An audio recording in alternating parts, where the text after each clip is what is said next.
Hey there, I'm Trista Bites here with Antstream Gaming Talk, and today I have with me a special guest, the nostalgia nerd himself. Hello. I like that initial enthusiasm as we are melting in the summer heat here in the warm. UK.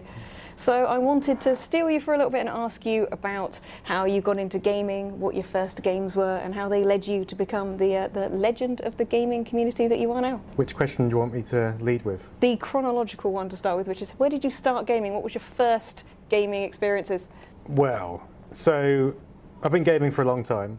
So probably 1986 or 7 was when I first played a game. I think it was on my ZX Spectrum. So my dad was a programmer, and he brought home a Spectrum because he wanted to do some basic programming at home, I think. And I got hold of it, and I think the first game we had was Jetpack. So my brother's 5 years older than me, and he would play it on the Spectrum, and I was quite young, like 5 years old.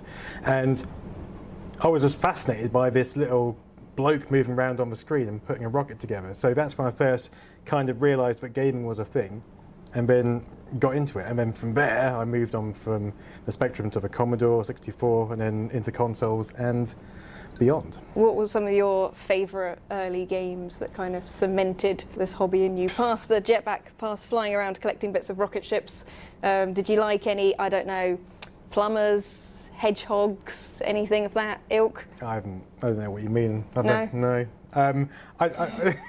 My main games were Spectrum games, so stuff like Peter Pack Rack, Jet Set Willy, Dynamite Dan. These are what properly got me into gaming.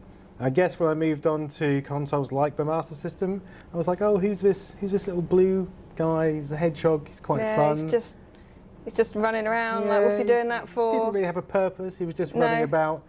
Kind of. He didn't even have loops. It was rescuing small animals. Like, you're a vegan. This is an entire game about rescuing small animals. Yeah, he was on the Master System. I just didn't know what was going on. It was a bit like I'd seen the Mega Drive version on TV, and I had the Master System. And I was like, this is okay, but this is not the Mega Drive version. Yeah. So it wasn't until I got the Mega Drive one I was like, whoa, okay, this is a game. This is where things happen. And then I went down the 16-bit route of like all the classic Mega Drive games, and then onto PC. I think most of my memorable games are probably from PC era. So you just skipped kind of the Mario games altogether. It wasn't a Nintendo household, so we didn't have Nintendos at all. I knew like the whole of like America currently watching this, just kind of going like, "What? You didn't have a Nintendo?" Yeah, all my friends had Segas, Mega Drives, and Master Systems. One guy had an Amiga. He was a bit of an oddball. I think there was 2 people I knew who had a Nintendo. One had an NES, and my mate Ben had an SNES, but he also had a Mega Drive because he was spoiled to. Yeah, that was just how you knew that your friend in the playground was rich, when they didn't have to pick a side in the gaming wars. Yeah, exactly. And it was like, whoa, this is a Super Nintendo. This is incredible. And the graphics were impressive, but I never really got a chance to get properly into Nintendo when I was younger. Yeah, no Game Boy? I mean, one of my friends had a Game Boy, but like it would be like we'd go out places with his family, and you'd squint at the screen. He'd be sitting there playing it in the corner. You couldn't really see what was going on. So I looked at it and I was like, that's quite nice, quite quaint, isn't it? I like that. One of the most successful things to ever happen in the history of gaming. The Game Boy, it's quite nice. Well, it's all right. Because I then got a Lynx, and I was like, why are people messing around with a Game Boy when you've got like 16 bits of pure power in your hand? I mean, it was this big, but yeah. I mean, I can't argue with that. I was a big Atari fan, so yeah. I can't argue. I'm the person that bought the Jaguar over the PlayStation, so you know, definitely a thing. If I had had the money, I would have also bought the Jaguar, but I just saved up for a PC, and then I thought, you console losers, look at you all, and just kept playing that for years. I like the way you've managed to avoid almost every kind of staple thing.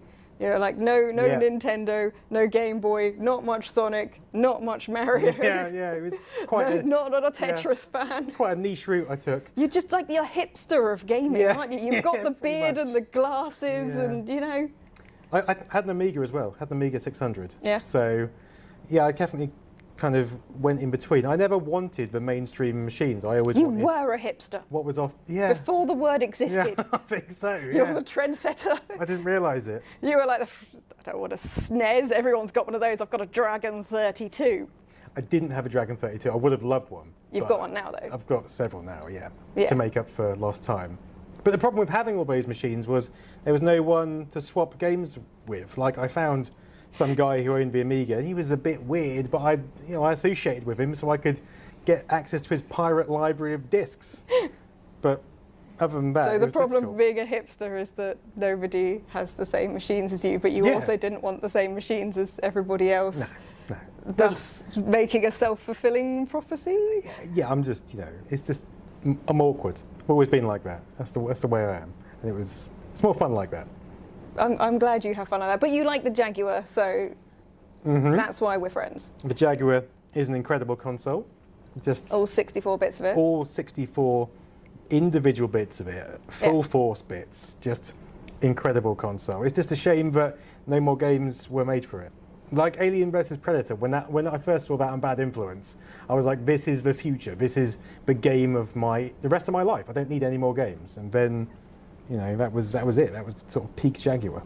Yeah, I saw Iron Soldier, and that's what sold me. I had a friend with a much older brother, and they were kind of my source of manga videos of age 15 and above, and they were my source of like new computer game stuff. Yeah. And they let me go into their room and play on Iron Soldier, like this little like annoying teenagers come into this like person. So I just want to play a bit, and I'm just there like, you can tread on tanks. Yeah, I can see why you got glued to the Jaguar. I was kind of I was always drawn in by hardware. So if hardware sounded good, I wanted that hardware, regardless of what was running on that hardware. You're just proving my hipster thing even more now. I only wanted if it was on vinyl. If I could have got the Jaguar games on vinyl and fed the discs in. It's just because you felt like you had one up on everyone else, even though they were all happy and playing all their games and swapping them with each other. Yeah, they're hedgehogs and plumbers that never actually fix any pipes. Exactly. What's that about? Massive pipes as well. And he's had a sideline as a doctor. Yeah, he's an absolute. He's like the doctor from The Simpsons, isn't he? He's a quack. I'd like to see the actual, certificates proving that Mario went through medical school. Too. Yeah, he just seems to solve everything by throwing more pills at it. Yeah, that doesn't. He's an absolute menace to society. For-profit doctoring, that is. Yeah. Yeah. And like, what sort of plumber have you seen come in your house and jump down a pipe to fix it? Literally, just get in the pipe. A really small one. Exactly. Yeah. Is that his strength? Is it just being small?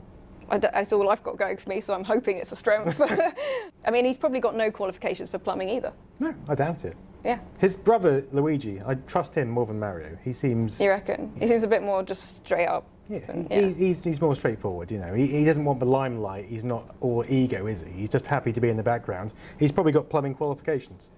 There you go. If you need any plumbing fix, don't go to Mario. Go to Luigi. Yeah, for sure. It's good life advice from someone that doesn't play the Mario games. I mean, I've seen them. I've seen people play them. They look quaint enough. But so again, this is one of YouTube's most foremost gaming historian and hardware historian type person here, as long as you're not interested in Mario. This is why I don't get as many views as bigger YouTubers, because they cover Nintendo and I'm like, ugh, whatever. Specky does what Nintendo don't. Mm-hmm. Yeah. Mm-hmm. That's how that catchphrase went, I think. I think that's exactly how it went. Yes, indeed. Yeah. So what PC games did you get into when you were sort of lording over everyone with your excellent PC hardware? PC. So, I mean, Doom obviously drew me to the PC. So when I first got a PC, I didn't have a sound card. So I was playing Doom with PC speaker effects. And even that was miles above anything else. Yeah. And then when people got their PlayStations and they got Doom, like a year, it's like 3 years after Doom came out on the PC, I was like, what are you doing? Why are you so excited about this game which has been out for 3 years on a PC? I just couldn't understand why people were getting so excited about it. And that made me look down on the PlayStation like some sort of subpar piece of hardware. Yeah. And I was just happy with my PC. Just playing Doom, Duke Nukem 3D, all the Star Wars, Dark Forces, all these games. Absolutely incredible. I could list PC games forever if I could remember all of them, but I can't. So that's where a majority of your time went after starting off with the thing. So you just basically lean towards the computers for the whole thing then. You can do so much more. I feel with like the computer. Master System was sort of a blip on your gaming history almost. I have a big soft spot for the Master System. I was quite young when I got it. I was like 9 years old, so that was just fun, being able to hire games from Ritz Video and take them back. Not even week. Blockbuster Video. No, I lived in a seaside town. I lived in Cromer. There was no Blockbuster. I don't think there was even a Blockbuster in the county. I think Ritz Video was the top. They were the top dog. Yeah, that's it. It was that or nothing. And then that got replaced by Peg's Records, which was like a independent one, which opened up in Cromer. But that's a story for another day. We don't need to cover that here. Did you have the light gun with your Master System as well? No. Ah, you missed out on Operation Wolf and Rescue Mission. Yeah, well, I had light gun with the Spectrum, so I didn't. That novelty kind of wore off by the time. What are the good specky light gun games? They're the same. Operation Wolf on the Spectrum is amazing. I can't remember playing any other light gun game other than Operation Wolf, to be honest. It was just the definitive one. You were just like, this is it. Yeah. Light gun games have peaked. Yeah. I don't need anything else. Oh, my cousins had the Spectrum Plus 2. They had the James Bond light gun pack, but that was a bit. It wasn't great. Was it too mainstream for you? Well, yeah. Is that what you were saying? It had a big recognisable brand on it, so you weren't interested. Yeah. Well, it had Timothy Dalton, which is the best Bond. Okay. By a country mile. I think the games were just rehashed versions of other games. So you were target shooting, basically. And who wants a light gun game where you just shoot targets? You want to kill people. You don't want to just shoot targets. It was just a bit of a letdown. Yeah. A bit kind of like the Menacer on the Mega Drive. I don't know if you ever saw that. Oh, I had that. That's amazing. Yeah, Terminator 2 was incredible. I just liked the hardware of it. I was just like, this is like, you had kind of like the Super Scope for the SNES, and it was just like, this is amazing. This is like a bazooka. Then the Menacer came out, and I was just like, well, it's called a Menacer. Yeah, it was adaptable as well. You could turn it into a handgun. Yeah. And then turn it into a rifle, a sniper, and it had the double scope. It was so much more than the Super Scope. Yeah. Oh, well, I mean, it was also so much more, but exactly the same, just in a different outside plastic exterior, basically. Yeah. It was mostly just hollow plastic. Yeah. But it made you feel cool. It did. So yeah, I had that. That was great fun. But there wasn't many good games, apart from Terminator 2 and the pack of 6 games you got with it, which were all a bit kind of carnival-like in their inception. So what were some of the other games that you really enjoyed when you first started out? Me and my mate Michael used to play a lot of two-player games. So we play a lot of Gauntlet, which was, if we found it in the arcade, that was amazing because that was such an experience. Or we'd play it at his house on his Atari ST. And that's just one of those games which keeps going and going and going. You just say, we would play that and be occupied for hours. Yeah. And then once we got bored of that, we'd move to Double Dragon and do a bit of beat-em-up action because, again, that was a really good two-player game, especially on the ST. And then we'd probably go to Ghouls and Ghosts, which is another very hard game. Like, Gauntlet and Ghouls and Ghosts were really hard, but we spent hours just playing those games over and over and over. What about when you sort of moved on to PC? So, a game which I've played across multiple platforms, Amiga, PC, a few more, I can't remember which ones, was Monkey Island, which was just, this whole world I was sucked into of adventure. And it took me a little while to get into it, because it kind of reminded me of the text games from the Spectrum era, and I wasn't as much of a fan. But once you realise that, there's all these lush graphics. Pictures, like and things move. Yeah, you can talk to all these different characters and you can see their facial expressions and you can get into fights and explore a whole island. That kind of just engrossed me for weeks. I can't remember how many times I played it, quite a few. It's one of those games where I just moved from platform to platform and played it. Games like Space Crusade and Hero Quest. That was one game I just moved from platform to platform and played. Supremacy was another one like that. I kind of stuck to the same games. Like if I found a game which I liked, I would then try it on a different format to compare it to the previous format. Yeah. And I'd be like, oh, this is... So you just were a reviewer from the start? Yeah, pretty much, yeah. Like I was always interested in how a game looked compared to a different console. Yeah, and because I never did that. If I had a game on one console, I couldn't legitimize buying any other version. So I only had one Street Fighter, one Mortal Kombat. Like I didn't, because I was just like, that would cost a lot of money to get the same game but slightly different. But you wanted to go in with that analytical eye. That's what a rational person would do, just by one. I'm not called that often, thank you. No, I know, by one version. But I just wanted to compare the graphics. Like, I felt like I needed to justify the upgrade. So if I went from the Atari ST to an Amiga, I wanted to see the difference in graphics. I wanted to see what was happening, underneath in the hardware and how that was presented on screen.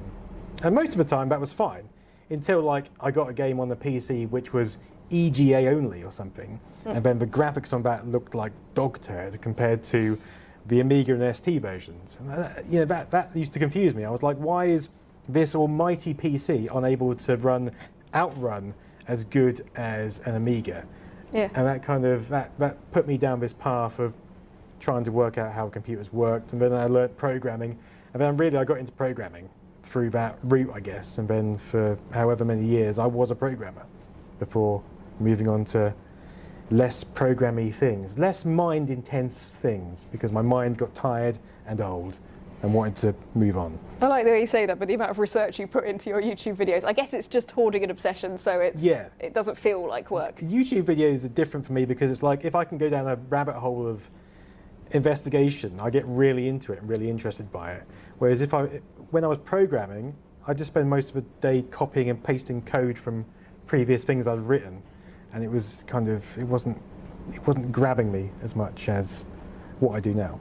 Yeah, definitely. So this kind of led you to where you are now, which is, as I've said, YouTube's extraordinaire retro sort of gaming and hardware historian channel. Is that a good description? Sure. I mean, it's a kind of variety channel now, isn't it?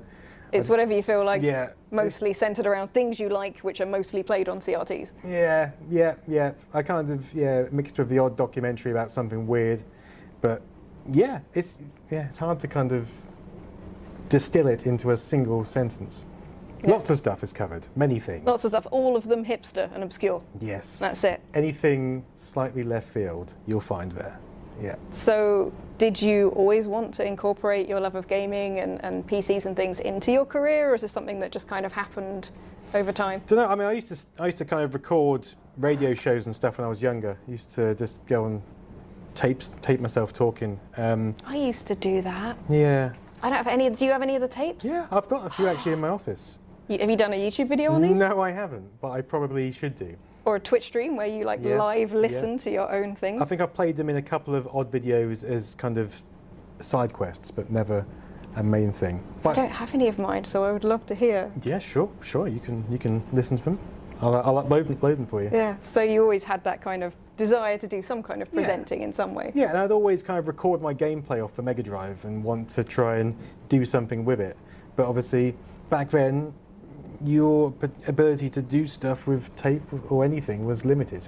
So when YouTube came about and like you had the opportunity to actually upload stuff, then that was kind of a revelation. It took me a while to cotton onto it because I was occupied with like a normal job for a while. But once I got that out of the way, I thought, well, I'll give this a stab, see how it goes, and I just got into it. So how long have you been doing YouTube? Were you sort of at YouTube when it was quite early still, or are you a late adopter to YouTube, do you think? I don't know. I think I first started messing around with it in 2014, but I don't think I started my Nostalgia Nerd channel until 2016. Okay. So that's when you kind of formalised it into something a bit more sort of serious. Yeah, I was messing around with like branding beforehand, and I did I did some videos about vegan stuff beforehand, which is a very different subject entirely. And then, over a period of a couple of years, I kind of funneled the brand into Nostalgia Nerd and just concentrated on that. Yeah. Did you intend for it to go full time? Yes. Yeah, I think I did. You're very tentative there. You're like, maybe? Yeah. Well, I just uploaded because to start with, it started as a justification for all the crap I was buying, because I started buying. I like the honesty in that. Yeah, well, I kept buying loads of consoles, and like I was watching a lot of LGR, and I was buying old computer stuff, and I was thinking, I remember, because there was a gap in my life where I stopped using computers almost entirely. Okay. For any sort of entertainment use, because I just found alcohol, and so I just stopped doing anything with a computer, which was a weird period of my life. But then I got back into it, and I was like, okay, I need to buy everything which I've sold or got rid of. And YouTube was a justification for that. I thought if I make videos about all these things, then I can justify buying more and more and more. So legitimised hoarding addiction to replace the temporary alcohol hobby is what I'm hearing here. Yeah, just switching vices for other vices. Yeah, this has got a bit deeper than I imagined this conversation. We're Yeah. kind of moving into the sort of therapy area now. That is just a Do I have cola. to pay for this? So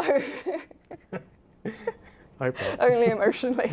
So you've been doing the Nostalgia Nerd channel for quite a while now, and you've also released a book as well. Yes. Do you have Nostalgia another Nerds book Retro Tech. in the works? I do. It's coming out in October. It's called Nostalgia Nerds, Gadgets, Gimmicks and Gizmos.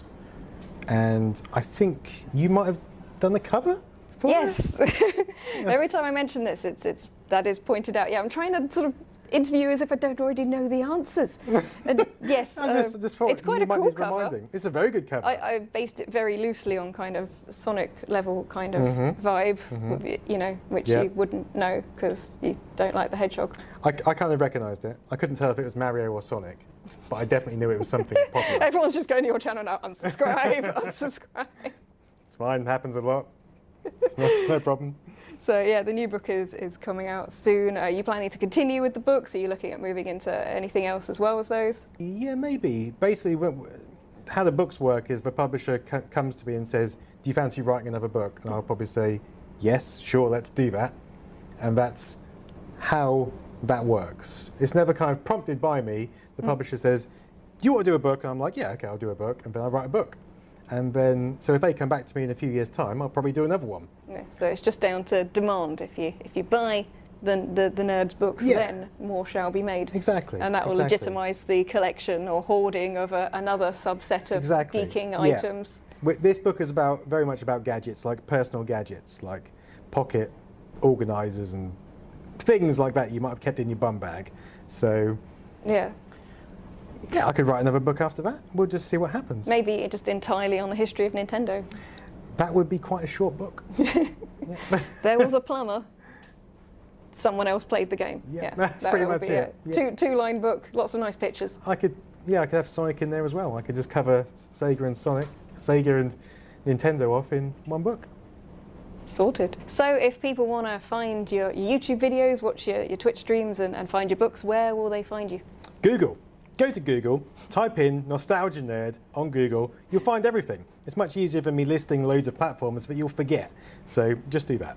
There you go. On whatever things you can find on Google, you can find the Nostalgia Nerd and possibly books in all good bookshops or on Google. Or Bing, or Ask Jeeves, or Alta Vista.